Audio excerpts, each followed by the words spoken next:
Welcome back to Les Schwab Tire Center's Outdoor GPS, presented by Fisherman's Marine and Outdoor. Now it's time for your weekend tech tip, brought to you by Chevy Silverado. Welcome back, everyone, and I'm about ready to put a pile of miles on my Chevy Silverado. So Silverado, Chevy, thank you very much for putting this together for our tech tip of the week. Again, I'm not just kind of mailing this one in, but I want you to understand my brain is going someplace right now, and it's like, get me into the woods. But this is great topics, two good ones. One in particular that I saw, it was a two-part question, and if I was good at this, I'd go ahead and pull it up. This is from Matthew Wildner, and Matthew, forgive me, but when you give me your name on my social media, guess what? I can use it. About boat etiquette. Now, we've talked about boat etiquette for a long time here on the show. Numerous ways that we've been able to describe it. Jet boating down a river, you know, the downriver boat, downhill boat has the right of way kind of thing. We've talked about boat launches and this and that, how to have etiquette there. But I think what Matthew brings up is a good one, and I'm going to kind of, forgive me, I'm going to give you my Franklin High School reading here.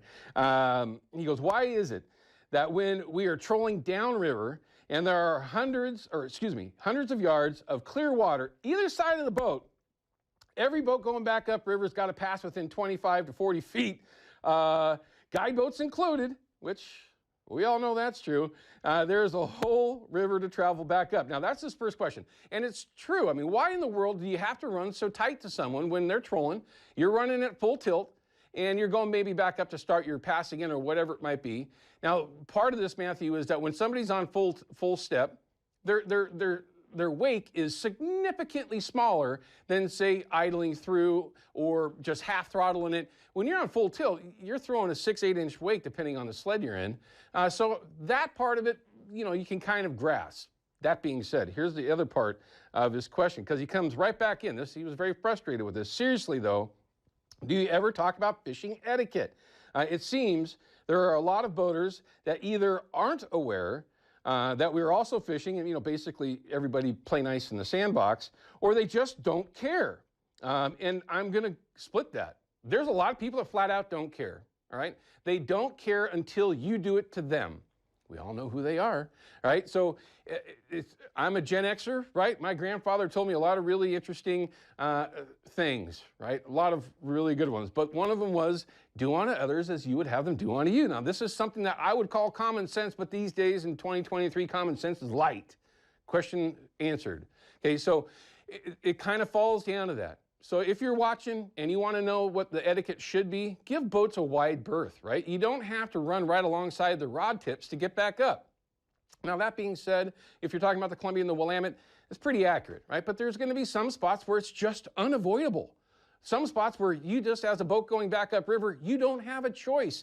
And the boats that are trolling either downhill, uphill, back trolling, whatever, they might very well be the ones that shouldn't be in that particular spot. So it falls down to circumstance, it falls down to where you are. Common sense has to come into play, okay?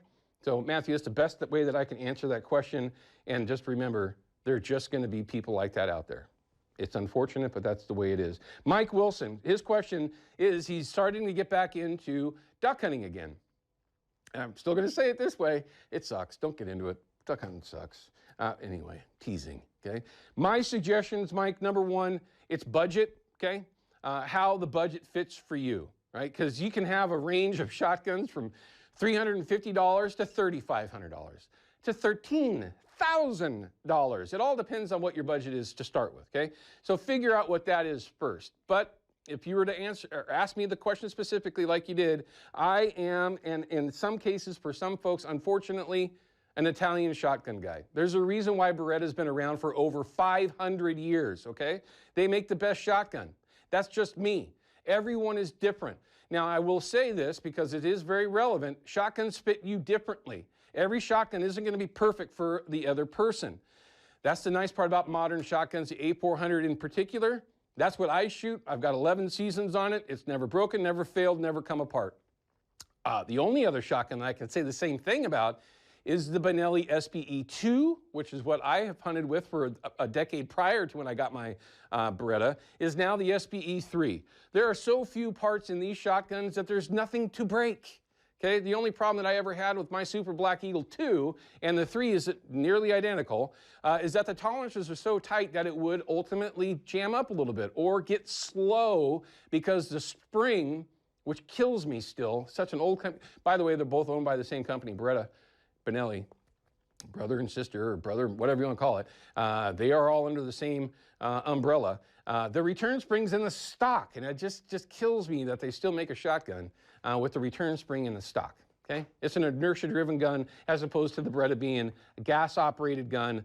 In my opinion, gas-operated is, you know, as a knuckle dragger that's out there in the mud, the rain, the sand, it's more reliable. Okay, not saying that the SBE3 is not reliable, because it's probably arguably right there. I mean, you could really make an argument going either direction. But again, they're a little bit spendy. You can make those guns fit you, okay? That's the best part about these modern shotguns is you got shim kits, you got cast and pitch or whatever the heck. You got different wedges and shims to change how it fits so it fits you correctly. That's more important than anything. Last bit that I'll give you there on that is that there's other versions of these Italian guns that are made by Turkish companies, Stoger and Franchi. Great shotguns for half the price or even less. They are fantastic shotguns. They're just not made with the same metallurgy, right? The metal isn't the same, but it's still a very good shotgun for the money. So also consider that Stoger 3500. That would be the other direction that I would go. Okay, we're going to cut to a quick break. When we come back, we're going to have your Pike Minnow numbers, another great program that we want you to be aware of, and maybe you can participate in it. We'll be right back. Outdoor GPS is brought to you by Chevy Silverado and the impressive new Turbo Max engine. Flex your muscle with the strongest, most advanced Silverado ever. Official truck of Outdoor GPS.